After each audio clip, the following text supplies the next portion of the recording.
je n'oublierai jamais le jour de mon mariage avec Andrew.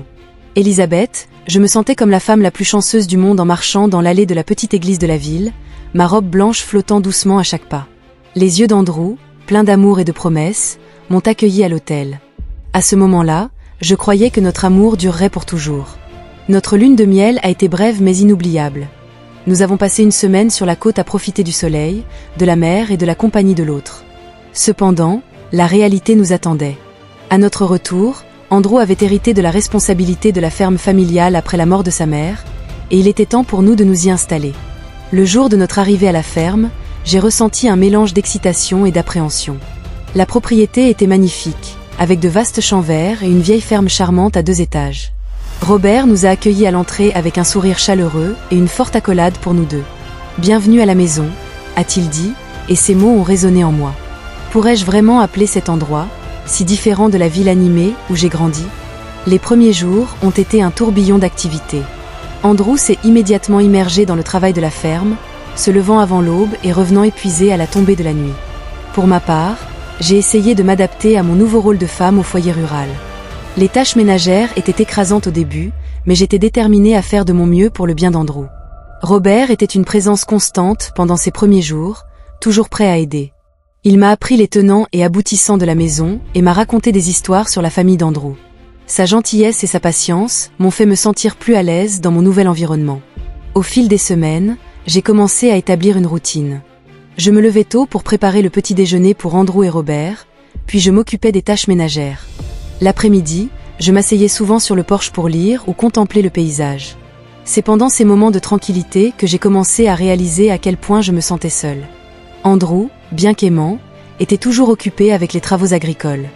Nos moments ensemble se limitaient à des dîners et à de brèves conversations avant de me coucher. Peu à peu, j'ai senti que nous nous éloignions et un sentiment de vide a commencé à grandir en moi. C'est alors que Robert a commencé à combler ce vide.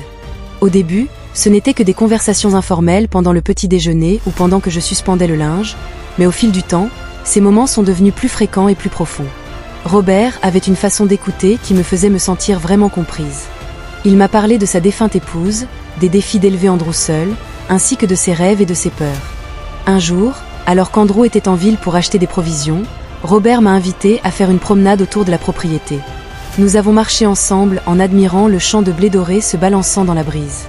À un moment donné, Robert s'est arrêté et m'a regardé avec une intensité qui m'a fait frissonner. « Elisabeth », a-t-il dit doucement, « tu ne sais pas à quel point je suis heureux que tu sois là. Tu as apporté de la lumière à cette vieille ferme. » J'ai senti une rougeur me monter aux joues et mon cœur s'est mis à battre plus vite à ce moment-là. J'ai réalisé que mes sentiments pour Robert avaient changé. Je ne le voyais plus seulement comme mon gentil beau-père, mais comme un homme attirant et compréhensif qui me faisait me sentir vivante d'une manière que je n'avais pas connue depuis longtemps. Cette nuit-là, alors que j'étais allongée à côté d'Andrew dans le lit, mon esprit n'arrêtait pas de revivre ce moment avec Robert. La culpabilité me rongeait, mais je ne pouvais nier l'excitation que je ressentais. Comment pouvais-je développer des sentiments pour le père de mon mari? Je me suis promis de ne pas agir en fonction de ces sentiments, que ce n'était qu'une phase passagère due à ma solitude, mais le destin avait d'autres projets. Au fil des jours, Robert et moi sommes devenus de plus en plus proches. Nos conversations sont devenues plus intimes et nos regards plus prolongés. J'ai essayé de me convaincre que je ne faisais rien de mal, que nous étions juste de bons amis. Cependant, au fond de mon cœur, je savais que je marchais sur un terrain dangereux. Le tournant est arrivé un après-midi pluvieux d'automne. Andrew était allé à la ville voisine pour assister à une foire agricole et ne reviendrait pas avant le lendemain. Robert et moi étions seuls dans la maison, assis devant la cheminée, écoutant le crépitement du feu et le bruit de la pluie contre les fenêtres. Je ne sais pas qui a fait le premier pas, lui ou moi. Soudain, nos lèvres se sont rencontrées dans un baiser passionné et désespéré. Tous les sentiments refoulés, toute la tension accumulée pendant des mois ont explosé à ce moment-là. Nous nous sommes donnés l'un à l'autre avec une passion que je n'avais jamais connue auparavant. Ensuite, allongés sur le canapé, la réalité de ce que nous avions fait nous a frappés durement. Le remords et la culpabilité m'ont envahi, mais en même temps, je ne pouvais nier à quel point je me sentais vivante. Cela ne peut pas se reproduire, ai-je dit d'une voix tremblante. Robert a hoché la tête, mais ses yeux disaient le contraire. Nous savions tous les deux que, malgré nos mots, ce n'était que le début. Les jours suivants furent une torture. Chaque fois que je regardais Andrew, j'avais l'impression d'avoir un signe de trahison collé sur mon front. J'essayais de me rattraper en étant plus attentionnée et affectueuse, mais la culpabilité me rongeait de l'intérieur. Cependant, malgré mes bonnes intentions, je ne pouvais pas résister à l'attirance que je ressentais pour Robert. Nous nous rencontrions en secret, volant des moments de passion quand Andrew était occupé dans les champs. Chaque rencontre était un mélange d'extase et de remords, un cocktail enivrant auquel je ne pouvais échapper. Notre liaison a continué pendant des mois. Nous sommes devenus experts dans l'art de la tromperie, trouvant des excuses pour passer du temps ensemble et échangeant des regards entendus pendant les repas de famille. C'était un jeu dangereux et, au fond de nous, nous savions que cela ne pouvait pas durer éternellement. Le destin avait cependant d'autres plans.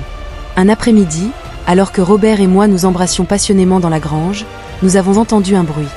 Nous nous sommes séparés brusquement, terrifiés, pour voir Mike, l'un des ouvriers agricoles, nous regarder les yeux écarquillés. Le monde s'est arrêté à cet instant. Mike, visiblement mal à l'aise, a marmonné des excuses et est sorti en courant. Robert et moi nous sommes regardés, sachant que notre secret avait été découvert. « Je dois lui parler », a dit Robert gravement. « Je dois m'assurer qu'il ne dira rien. » J'ai hoché la tête, incapable de parler, la peur me paralysait. Et si Mike disait à Andrew, comment pourrions-nous expliquer cela? Les jours suivants furent une agonie. Chaque fois que je voyais Mike, je sentais mon cœur s'arrêter. Le jeune homme évitait mon regard et semblait mal à l'aise en ma présence. Robert m'assura qu'il lui avait parlé et qu'il avait promis de se taire, mais l'incertitude me tuait. C'est alors que Robert prit une décision qui allait changer nos vies pour toujours. Un soir, alors que nous dînions tous les trois ensemble, Robert s'éclaircit la gorge et dit « Andrew, mon fils, il y a quelque chose que je dois te dire. » Mon cœur s'est arrêté. Allait-il vraiment tout avouer? J'ai regardé Robert, paniqué, mais son expression exprimait la détermination. « Qu'est-ce que c'est ?» demanda Andrew, inconscient de la tornade émotionnelle qui allait se déchaîner. Robert prit une inspiration et commença à parler. Il raconta tout à Andrew, comment nous avions commencé à nous rapprocher, comment les sentiments avaient grandi entre nous et finalement comment nous avions trahi sa confiance. J'ai regardé le visage d'Andrew passer de la confusion au choc, puis à un mélange de douleur et de fureur que je n'avais jamais vu auparavant. Il a bondi de la table, jetant sa chaise par terre. « Comment as-tu pu me faire ça ?» a-t-il crié, les larmes aux yeux. « Ma propre femme et mon père. » J'ai essayé de parler pour m'expliquer, mais les mots sont restés coincés dans ma gorge. Que pouvais-je dire pour justifier ce que nous avions fait? Andrew nous a regardés tous les deux avec un mélange de dégoût et de douleur, puis, sans dire un mot de plus, il a quitté la maison en claquant la porte. Le silence qui a suivi était assourdissant. Robert et moi étions assis à table, incapables de nous regarder dans les yeux. Notre liaison, qui avait autrefois semblé excitante et palpitante, s'est maintenant révélée dans toute sa crudité. Une trahison impardonnable qui avait détruit la personne que nous aimions tous les deux. Les jours suivants ont été l'enfer. Andrew a refusé de parler à aucun de nous. Il est resté dans la grange, dormant sur un vieux lit de camp, et n'est entré dans la maison que lorsqu'il savait que nous ne serions pas là. La douleur dans ses yeux, chaque fois que nous nous croisions, était insupportable. Finalement, une semaine après la confession, Andrew a fait ses bagages et est parti. Il n'a pas dit où il allait, il a seulement laissé un mot disant qu'il avait besoin de temps et d'espace, et qu'il nous contacterait par l'intermédiaire de son avocat pour la procédure de divorce. Son départ était comme un seau d'eau froide qui m'a réveillé du fantasme dans lequel je vivais. Soudainement, la réalité de ce que j'avais fait m'a frappé de plein fouet. J'avais détruit mon mariage, trahi la confiance d'un homme bon, et pourquoi? Pour des moments de passion qui semblaient maintenant vides et dénués de sens. La nouvelle de notre infidélité s'est répandue rapidement à travers la ville. Soudainement, je suis devenu le centre de tous les ragots et de tous les regards des approbateurs. Les mêmes personnes qui m'avaient accueilli à bras ouverts quand je suis arrivée en tant que nouvelle épouse d'Andrew me regardaient maintenant avec mépris et murmuraient dans mon dos. Robert n'allait pas bien non plus. Sa réputation, construite au fil des décennies de travail honnête et de dévouement à la communauté, a été brisée du jour au lendemain. Beaucoup de ses vieux amis lui ont tourné le dos et l'entreprise agricole a commencé à souffrir lorsque les gens de la ville ont décidé de boycotter ses produits. Notre relation, qui avait été passionnée et excitante, est devenue tendue et inconfortable. Nous ne pouvions plus nous regarder dans les yeux sans ressentir le poids de la culpabilité et des remords. Les moments d'intimité que nous avions partagés semblaient maintenant lointains et surréalistes, comme s'ils avaient fait partie d'une autre vie. Nous avons essayé d'avancer en gardant la ferme et en faisant face à l'ostracisme social, mais chaque jour était une lutte. L'absence d'Andrew se faisait sentir dans tous les coins de la maison, à chaque instant de la journée. Sa chaise vide à la table à manger, ses bottes de travail toujours sur le porche, tout me rappelait constamment les dégâts que nous avions causés. Une nuit, alors que j'étais assise sur le porche à regarder les étoiles, j'ai pris une décision. Je ne pouvais pas continuer à vivre ainsi, piégée dans un cycle sans fin de culpabilité et de regrets. J'avais besoin d'un nouveau départ, loin des souvenirs et du jugement constant. Le lendemain matin, j'ai communiqué ma décision à Robert. Bien que j'ai vu la douleur dans ses yeux, j'ai aussi remarqué un éclair de compréhension. Nous savions tous les deux que c'était pour le mieux. J'ai emballé mes affaires en silence, emportant seulement l'essentiel. Avant de partir, j'ai laissé une lettre à Andrew, demandant pardon une fois de plus et lui souhaitant de trouver le bonheur qu'il méritait. Je ne m'attendais pas à son pardon, mais j'avais besoin qu'il sache combien je regrettais mes actes. Avec un cœur lourd mais déterminé, je suis montée dans ma voiture et j'ai quitté la ferme, laissant derrière moi la scène de mon plus grand bonheur et de ma pire erreur. Les mois suivants ont été un tourbillon. J'ai voyagé sans but, acceptant des emplois temporaires dans différentes villes. Serveuse dans un petit café en bord de route, réceptionniste dans un motel. J'ai même tenté ma chance comme vendeuse à domicile. Chaque nouvel endroit, chaque nouvel emploi était une tentative d'échapper à mon passé pour me réinventer. Mais peu importe mes efforts, je ne pouvais pas fuir mes souvenirs ou ma culpabilité. Les nuits étaient particulièrement difficiles. Dans le calme des chambres d'hôtel bon marché ou des appartements loués, les souvenirs m'assaillaient. Le visage blessé d'Andrew, le regard déçu dans les yeux de Robert. Les murmures et les regards critiques des habitants de la ville m'ont envahi par vagues, me privant de sommeil et de sérénité. C'est lors d'un de ces moments d'introspection nocturne que j'ai compris que fuir n'était pas la solution. J'avais besoin d'affronter mon passé, d'accepter mes erreurs et de tenter de reconstruire ma vie sur des bases plus solides. Avec cette nouvelle détermination, j'ai décidé de retourner dans ma ville natale. Ce ne serait pas facile, car je savais que je devrais faire face aux questions et aux jugements de ceux qui me connaissaient. Cependant, je sentais que c'était le seul chemin vers la rédemption. Le jour de mon arrivée dans mon ancienne ville, j'ai ressenti un mélange de nostalgie et d'anxiété. Les rues familières, les parcs où je jouais enfant, tout semblait identique et pourtant différent. Peut-être étais-je moi-même celui qui avait changé. J'ai loué un petit appartement à la périphérie de la ville. C'était modeste, mais propre et confortable. Pour la première fois depuis des mois, j'avais l'impression d'avoir un endroit que je pouvais appeler chez moi. Trouver un emploi n'a pas été facile. Mon histoire m'a précédée, et de nombreux employeurs ont fermé leurs portes dès qu'ils ont su qui j'étais. Finalement, le propriétaire d'une petite librairie m'a donné une chance. Nous faisons tous des erreurs, m'a-t-elle dit avec un sourire compréhensif. Ce qui est important, c'est comment nous choisissons d'avancer. Ces mots ont été une révélation pour mon âme blessée. Enfin, quelqu'un me voyait comme une personne, et non comme la somme de mes erreurs. Travailler dans la librairie s'est avéré thérapeutique. Je me suis plongée dans les livres pendant mon temps libre, trouvant réconfort et sagesse dans leurs pages. Petit à petit, j'ai construit une nouvelle routine, une nouvelle vie. Mais le passé n'est jamais complètement absent. Un jour, alors que j'organisais un nouveau lot de livres, j'ai reçu un appel de mon avocat. Andrew avait officiellement entamé une procédure de divorce. Bien que je m'y attendais, je ne pouvais m'empêcher d'être profondément affectée. C'était la fin définitive de ce qui avait été un beau rêve. Cette nuit-là, j'ai pleuré jusqu'à m'endormir. Le lendemain matin, je me suis réveillée avec une nouvelle résolution. J'accepterai le divorce avec dignité et ferai tout mon possible pour rendre le processus aussi indolore que possible pour Andrew. Les mois ont passé et, petit à petit, j'ai commencé à guérir. Je me suis fait de nouveaux amis à la librairie et dans mon quartier, des gens qui ne me jugeaient pas pour mon passé, mais qui m'acceptaient pour qui j'étais maintenant. J'ai commencé à participer à un groupe de soutien pour les personnes traversant des divorces difficiles, et j'ai découvert que partager mon histoire et écouter les autres m'aidait à gérer mes propres émotions. Un après-midi, alors que je fermais la librairie, j'ai reçu un appel inattendu. C'était Robert. Mon cœur a raté un battement en entendant sa voix. « Elisabeth », a-t-il dit, sa voix chargée d'émotion. « Je sais que tu ne veux probablement pas me parler, mais j'avais besoin de savoir comment tu allais. » Pendant un moment, je ne savais pas quoi dire. Une partie de moi voulait raccrocher pour couper ce dernier lien avec mon passé, mais une autre partie, celle qui avait travaillé sur le pardon et l'acceptation, a décidé d'écouter. « Je vais bien, Robert », ai-je finalement répondu, « j'essaie de reconstruire ma vie. » Notre conversation a été brève et quelque peu inconfortable. Robert m'a dit que la ferme traversait des moments difficiles et que la ville ne lui avait toujours pas complètement pardonné. Il a parlé d'Andrew, qui était brièvement revenu chercher quelques affaires avant de repartir sans dire où il allait. Quand j'ai raccroché, je me suis sentie étrangement en paix. Parler à Robert avait été comme fermer un chapitre, reconnaissant que cette partie de ma vie était terminée, mais qu'elle ne définissait pas qui j'étais maintenant. Les jours suivants ont été marqués par de profondes réflexions. J'ai beaucoup pensé à Andrew et au mal que nous lui avions causé. J'ai décidé de lui écrire une lettre, non pas pour lui demander pardon, car je savais que c'était trop demandé, mais pour lui exprimer mes sincères regrets et lui souhaiter le meilleur. Écrire cette lettre a été l'un des actes les plus difficiles et les plus cathartiques de ma vie. J'y ai mis tous mes regrets, ma honte, mais aussi mon espoir qu'il puisse trouver le bonheur qu'il méritait.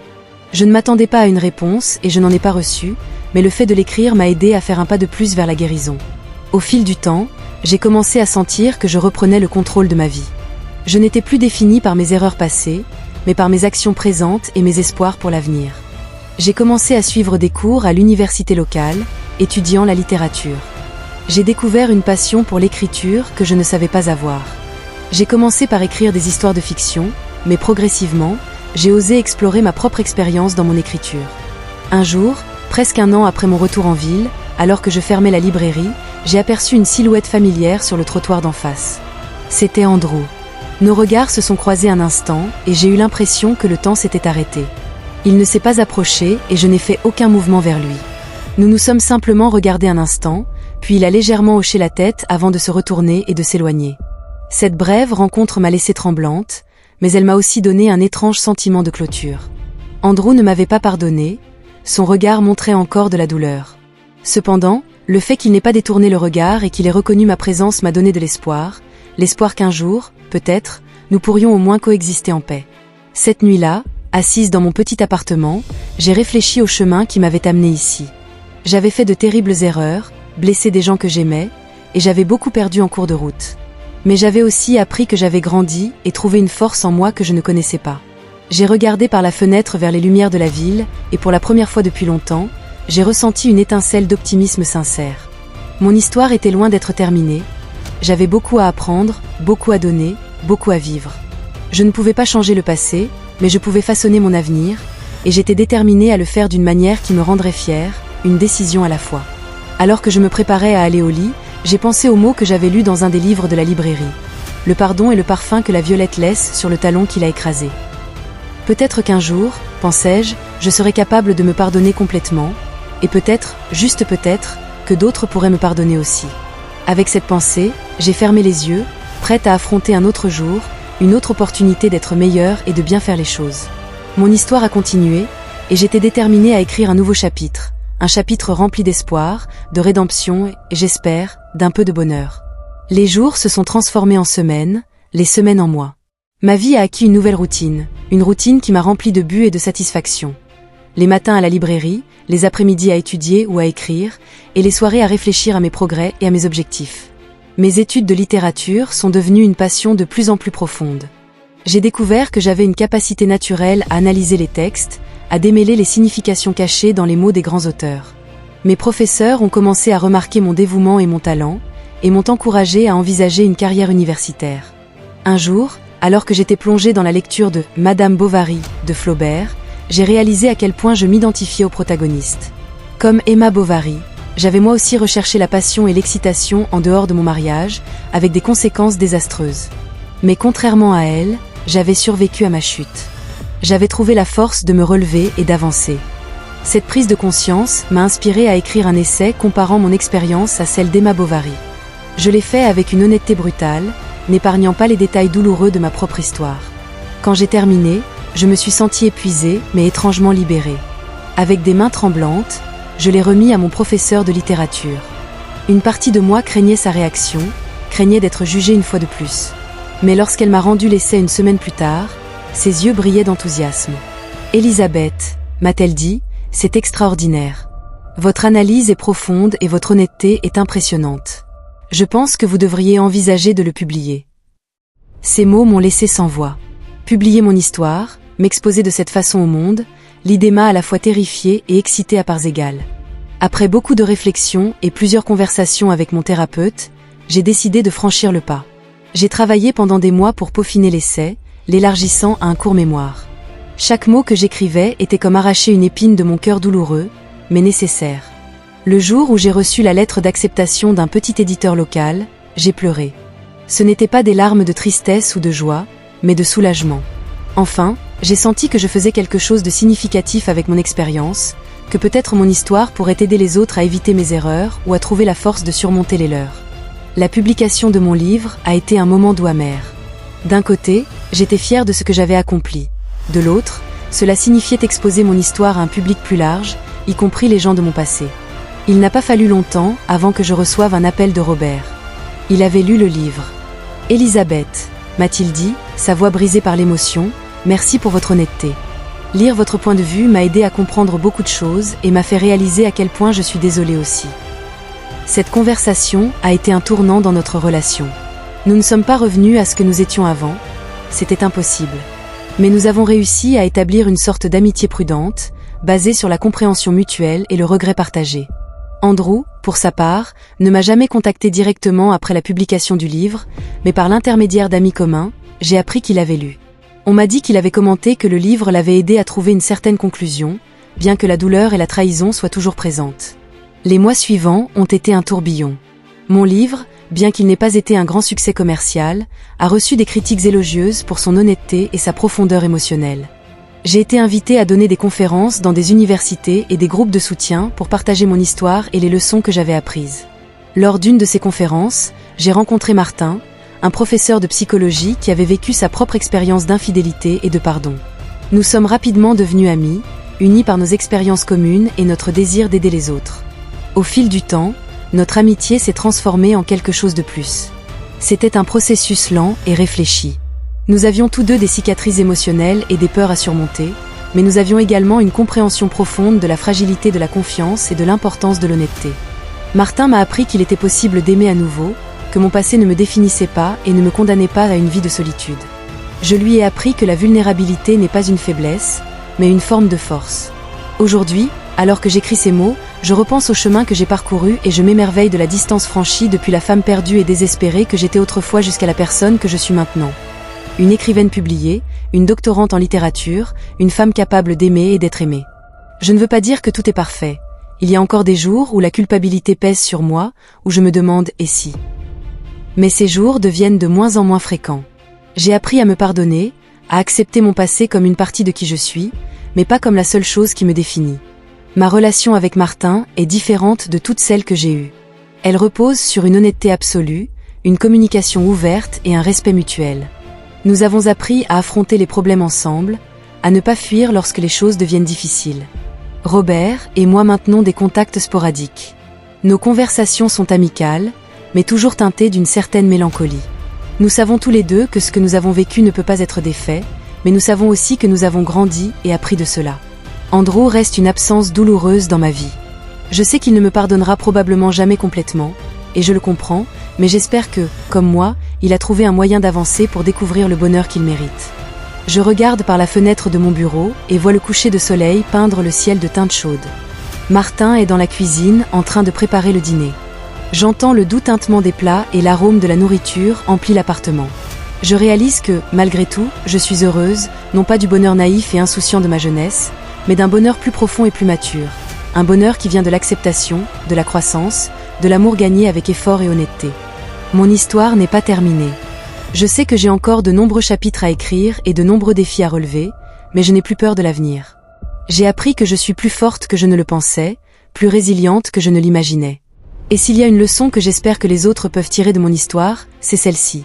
Peu importe à quel point le chemin peut sembler sombre, il y a toujours de l'espoir, toujours une chance de rédemption, de croissance, d'amour. Nous devons juste être assez courageux pour la saisir. Alors que je ferme mon journal et me prépare à rejoindre Martin dans la cuisine, je ressens une profonde gratitude. Gratitude pour les leçons apprises, pour les secondes chances et pour la force que j'ai trouvée en moi. L'arôme du dîner m'attire vers la cuisine, où Martin finit de mettre la table. Il me salue avec un sourire chaleureux, ce sourire qui parvient toujours à égayer même mes jours les plus sombres. « Comment va l'écriture ?» demande-t-il alors que je m'approche pour lui faire un bisou sur la joue. « Bien », je réponds. Je pense que je suis sur le point de terminer le premier jet de mon roman. Martin hoche la tête d'un air approbateur. Il a été mon plus grand soutien dans ce nouveau projet, un roman qui explore les thèmes du pardon et de la rédemption. Bien qu'il ne soit pas autobiographique, il s'inspire certainement de mes expériences personnelles. Nous nous asseyons pour dîner, profitant de la nourriture et de la compagnie de l'autre. Notre conversation coule facilement, passant de sujets triviaux à des discussions profondes sur la vie et l'amour.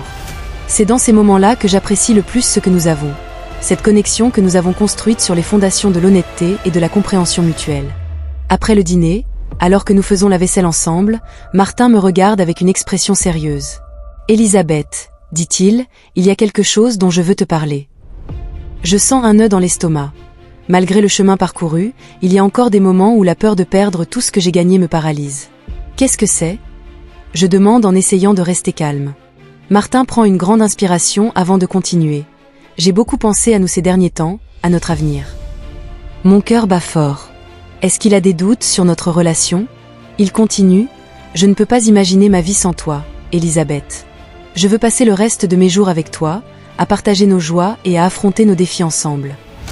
Il s'agenouille devant moi en sortant une petite boîte de sa poche. Elisabeth, me ferais-tu l'honneur de m'épouser ?